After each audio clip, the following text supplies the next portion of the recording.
Hi friends, good evening, শুভ মহালয়া। আজকে আশা করি সবাই ভালোভাবে দিনটা কাটিয়েছো। আজ মহালয়া, আমিও খুব ভালো করে দিনটা কাটিয়েছি। আমি সকালবেলা গেছিলাম গঙ্গার স্নান করতে। আজকে মহালয়ার দিনে তর্পণ করতে হয়, যেহেতু আমার বাবা নেই, সেই জন্য তর্পণ করতে গেছিলাম। এটা হলো সকালের ভিডিও, আমি টাইম পাইনি তাই এখন পোস্ট করলাম।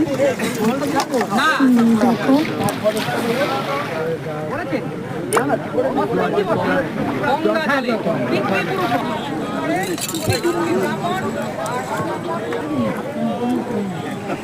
এই আমি 3 বছর তর্পণ করছি। এবছর 3 বছর 4 বছর হলো আমার বাবা মারা গেছে।